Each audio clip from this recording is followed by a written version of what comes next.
ಸುಮಾರು 1000 ವರ್ಷಗಳ ಇತಿಹಾಸವಿರುವ ಉಜಿರೆಯ ಶ್ರೀ ಜನಾರ್ದನ ದೇವಸ್ಥಾನದ ಬ್ರಹ್ಮಕಲಶೋತ್ಸವವು 2026 ಮಾರ್ಚ್ 3ನೇ ತಾರೀಕಿನಿಂದ ಮಾರ್ಚ್ 11ರವರೆಗೆ ನಡೆಯಲಿದೆ. ಈ ಸಂದರ್ಭದಲ್ಲಿ ಉಜಿರೆಯ ಶ್ರೀ ಜನಾರ್ದನ ದೇವಸ್ಥಾನದ ಆನುವಂಶಿಕ ಆಡಳಿತ ಮುಕ್ತೇಸರರಾಗಿದ್ದ ಕೀರ್ತಿಶೇಷ ಯು ವಿಜಯರಾಘವ ಪಡವೇಟ್ನಾಯರ ಕನಸು ಮತ್ತು ಸಂಕಲ್ಪದಂತೆ ಭಕ್ತರ ಸಹಕಾರದಿಂದ ನೂತನವಾದ ರಾಜಗೋಪುರ ವಿಜಯಗೋಪುರ ನಿರ್ಮಾಣವಾಗಿದೆ. ಇದರ ಲೋಕಾರ್ಪಣೆ ಕಾರ್ಯಕ್ರಮ ಈ ಸಂದರ್ಭದಲ್ಲಿ ನಡೆಯಲಿದೆ.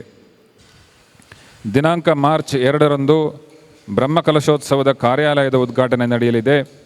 ಅಂದು ಪರಮಪೂಜ್ಯ ಶ್ರೀ ಶ್ರೀ ಶ್ರೀ ವಾಸುದೇವ ಸದಾಶಿವಾಶ್ರಮ ಸ್ವಾಮೀಜಿಯವರು ಹಂಗಾರಕಟ್ಟೆ ಬಾಳೆಕುದ್ರು ಮಠ ಇವರು ಆಶೀರ್ವಚನ ನೀಡಲಿದ್ದಾರೆ. ನಂತರ 4ನೇ ತಾರೀಕಿನಂದು ಎಡನೀರು ಮಠದ ಶ್ರೀಗಳ ಸಮ್ಮುಖದಲ್ಲಿ ಧರ್ಮಸ್ಥಳದ ಪರಮಪೂಜ್ಯ ಶ್ರೀ ಡಿ ವೀರೇಂದ್ರ ಹೆಗ್ಗಡೆಯವರು ವಿಜಯಗೋಪುರವನ್ನು ಲೋಕಾರ್ಪಣೆಗೊಳಿಸಲಿಕ್ಕಿದ್ದಾರೆ. ಅದೇ ರೀತಿ ಉಜಿರೆಯ ಕಿರಣ್ ರಾವ್ ಮತ್ತು ಕುಟುಂಬದವರು ದೇವರಿಗೆ ಸಮರ್ಪಿಸುವ ನೂತನ ಬ್ರಹ್ಮರಥದ ಸಮರ್ಪಣೆ ಮತ್ತು ಬೆನಕ ಕನ್ಸ್ಟ್ರಕ್ಷನ್ಸ್ನ ಶ್ರೀ ಗಣೇಶ್ ಗೌಡ ಮತ್ತು ಕುಟುಂಬದವರು ದೇವರಿಗೆ ಸಮರ್ಪಿಸುವ ನೂತನ ಪುಷ್ಪರಥದ ಸಮರ್ಪಣೆಯು ದಿನಾಂಕ ಮಾರ್ಚ್ 8ರಂದು ಉಡುಪಿ ಶ್ರೀ ಪುತ್ತಿಗೆ ಮಠದ ಉಭಯ ಶ್ರೀಗಳ ಅಮೃತ ಹಸ್ತದಿಂದ ನಡೆಯಲಿದೆ.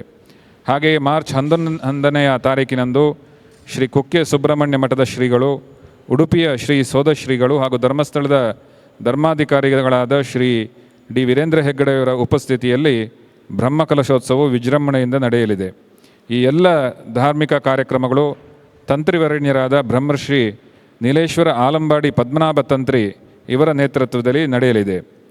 9 ದಿನಗಳ ಕಾಲ ನಡೆಯುವ ಸಭಾ ಕಾರ್ಯಕ್ರಮದಲ್ಲಿ ದಕ್ಷಿಣ ಕನ್ನಡ ಜಿಲ್ಲೆಯ ಮೂಡುಬಿದ್ರೆ ಡಾಕ್ಟರ್ ಸ್ವಸ್ತಿ ಶ್ರೀ ಭಟ್ಟಾರಕ ಚಾರುಕೀರ್ತಿ ಶ್ರೀಗಳು, ಶ್ರೀ ಧಾಮ ಮಾಣಿಲದ ಶ್ರೀ ಶ್ರೀ ಶ್ರೀ ಮೋಹನದಾಸ ಪರಮಹಂಸ ಸ್ವಾಮೀಜಿಯವರು, ಒಡಿಯೂರು ಮಠದ ಶ್ರೀ ಶ್ರೀ ಶ್ರೀ ಗುರುದೇವಾನಂದ ಸ್ವಾಮೀಜಿಯವರು, ಶ್ರೀ ರಾಮಚಂದ್ರಾಪುರ ಮಠದ ಶ್ರೀ ಶ್ರೀ ಶ್ರೀ ರಾಘವೇಶ್ವರ ಭಾರತಿ ಮಹಾಸ್ವಾಮೀಜಿಯವರು, ಮಂಗಳೂರಿನ ಆದಿಚುಂಚನಗಿರಿ ಶಾಖಾ ಮಠದ ಶ್ರೀ ಶ್ರೀ ಶ್ರೀ ಧರ್ಮಪಾಲನಾಥ ಸ್ವಾಮೀಜಿಯವರು, ಕನ್ಯಾಡಿಯ ಮಹಾಮಂಡಲೇಶ್ವರ ಶ್ರೀ ಶ್ರೀ ಶ್ರೀ ಬ್ರಹ್ಮಾನಂದ ಸರಸ್ವತಿ ಸ್ವಾಮೀಜಿಯವರು, ವಜ್ರದೇಹಿ ಮಠದ ಶ್ರೀ ಶ್ರೀ ಶ್ರೀ ರಾಜಶೇಖರಾನಂದ ಸ್ವಾಮೀಜಿಯವರು ಭಾಗವಹಿಸಿ ಆಶೀರ್ವಚನವನ್ನು ನೀಡಲಿಕ್ಕಿದ್ದಾರೆ. ಡಾಕ್ಟರ್ ಮೋಹನ್ ಆಳ್ವಾ ಅವರು ಸಾಂಸ್ಕೃತಿಕ ಕಾರ್ಯಕ್ರಮಗಳ ಉದ್ಘಾಟನೆಯನ್ನು ನೆರವೇರಿಸಲಿಕ್ಕಿದ್ದಾರೆ. ನಾಡಿನ ಗಣ್ಯರು, ಮಹನೀಯರು ಮತ್ತು ವಿವಿಧ ಸೇವಾಕರ್ತರುಗಳು ವಿಶೇಷ ಅಭ್ಯಾಗತರಾಗಿ ಈ ಸಂದರ್ಭದಲ್ಲಿ ಭಾಗವಹಿಸಲಿದ್ದಾರೆ. ಪ್ರತಿನಿತ್ಯ 2 ವೇದಿಕೆಗಳಲ್ಲಿ ಸಾಂಸ್ಕೃತಿಕ ಕಾರ್ಯಕ್ರಮಗಳು ನಡೆಯಲಿವೆ. ಶ್ರೀ ಕೃಷ್ಣಾನುಗ್ರಹ ವೇದಿಕೆ ಮತ್ತು ಪ್ರಧಾನ ವೇದಿಕೆ ಸುದರ್ಶನದಲ್ಲಿ ಈ ಕಾರ್ಯಕ್ರಮಗಳು ನಡೆಯಲಿಕ್ಕಿದೆ. ಇದರ ಜೊತೆ ಸುನಾದ ಭಜನಾ ಕುಟೀರದಲ್ಲಿ ನಿರಂತರ ಭಜನಾ ಸೇವೆ ನಡೆಯಲಿದೆ.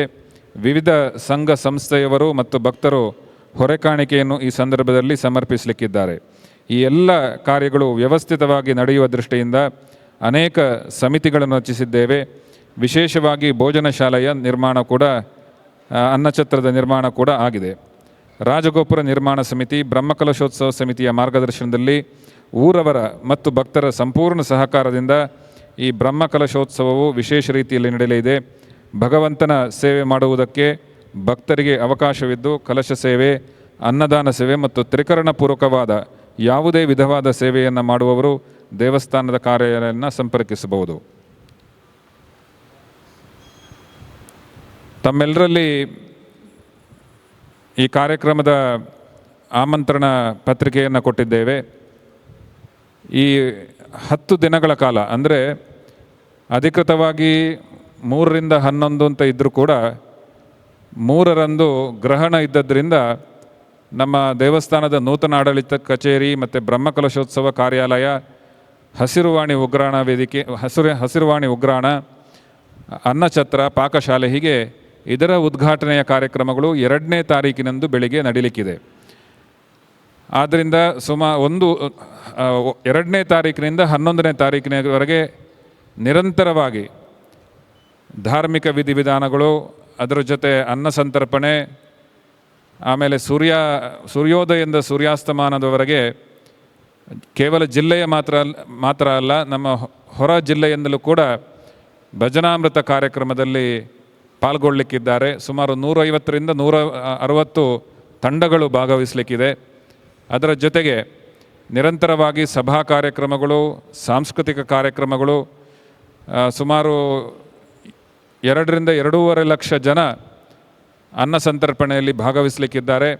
ಈ ಎಲ್ಲ ಕಾರ್ಯಕ್ರಮಗಳಲ್ಲಿ ಎಲ್ಲ ಭಕ್ತಾದಿಗಳು ತ್ರಿಕರಣಪೂರ್ವಕವಾಗಿ ಭಾಗವಹಿಸಬೇಕು ಅನ್ನುವಂತಹ ವಿನಂತಿಯನ್ನು ಈ ಮೂಲಕ ಮಾಡ್ತಾ ಇದ್ದೇವೆ.